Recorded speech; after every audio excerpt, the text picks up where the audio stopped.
Senator Brown. Thank you, Madam Chair. I welcome Chair Benham. Nice to see you again. Thanks for serving in so many capacities our country, and thank you, Chair Stabenow, for holding this hearing. And we just briefly, quietly talked about how important this is. So thank you. The failure of FTX is shocking to all of us, not only for the misconduct but also for the speed of the collapse.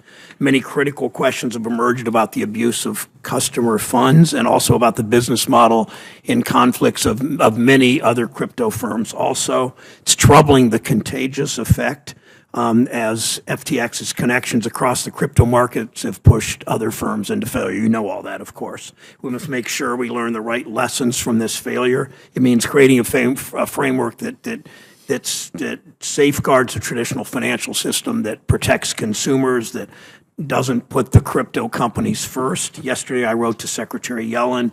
I look forward to working with her and all the financial regulators to achieve that. Chair Benham, one of the more troubling issues related to crypto is its role in illicit finance and the threat it poses to national security. While I didn't hear his comments, Senator Marshall's comments, I was told he spoke eloquently and directly and about the importance of safeguarding our national security in light of some of the crypto abuses. The Banking Committee, Banking, Housing, and Urban Affairs Committee, which I chair, held a hearing in March about cryptocurrencies, how they provide hackers and scammers anonymity and immediate transferability, facilitating cyber crimes like ransomware attacks. That month, a North Korea state-sponsored cyber group carried out one of the largest virtual asset heists ever, worth over $600 million, and then laundered the proceeds. We need to be vigilant about that. FinCEN recently reported that Bank Secrecy Act filings related to ransomware reached over $1 billion in 2021, more than double what they were in 2020. We don't know what 2022 will show, but we need to be concerned. So my first question, do we need to make combating the use of crypto and illicit finance more of a priority across all of the federal regulators? Yeah, Senator, thank you for the question. Thank you for the letter also to Secretary Yellen. We did see it and certainly look forward to working with you and Treasury Department.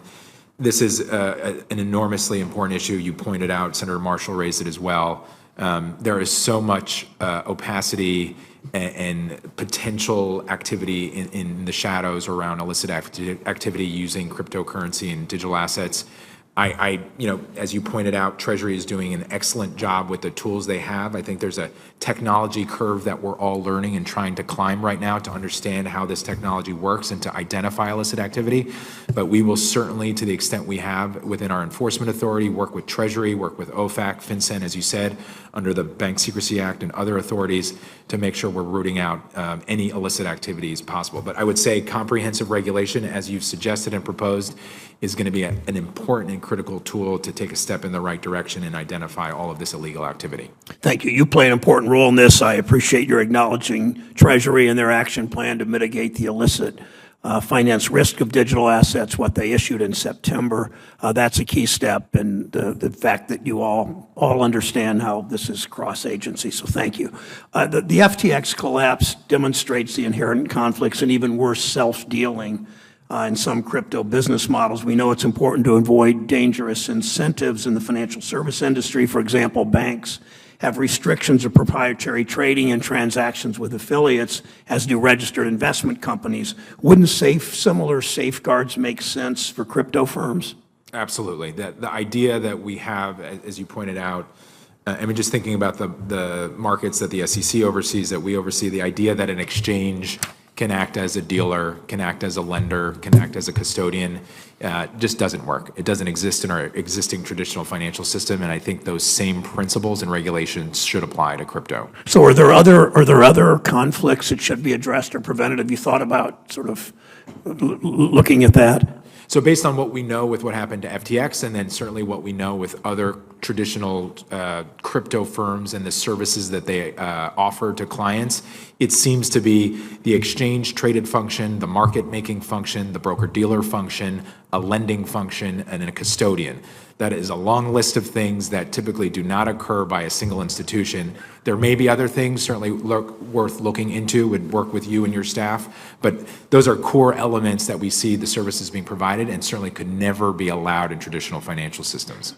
Thank you, and I appreciate working with Chair Stabenow your focus on your jurisdiction here, that crypto products understanding touch not only commodities markets, what you work on, but also securities and banking.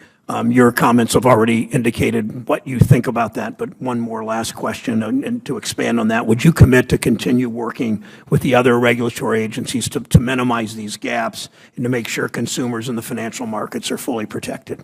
Senator, it's the absolute most important priority. There's been, a narrative about a power grab. This is the farthest thing from it. It is about filling a gap and doing what we can do as a commodity market regulator to fill the gap, to protect customers, and to prevent us from having to be here again talking about another bankruptcy.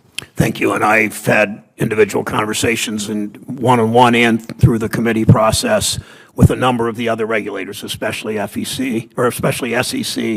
and even the Fed, a little more distantly, the Fed and Treasury and FDIC and all of them. So, of course, I know I understand your sincerity here and your genuineness and how important that is. Last point, Madam Chair, I ask the Chair's consent to enter into the hearing record a letter from the North American Securities Administrators Association highlighting considerations for Congress. So ordered without objection. Thank you. I yield back. Thank you. Thank you.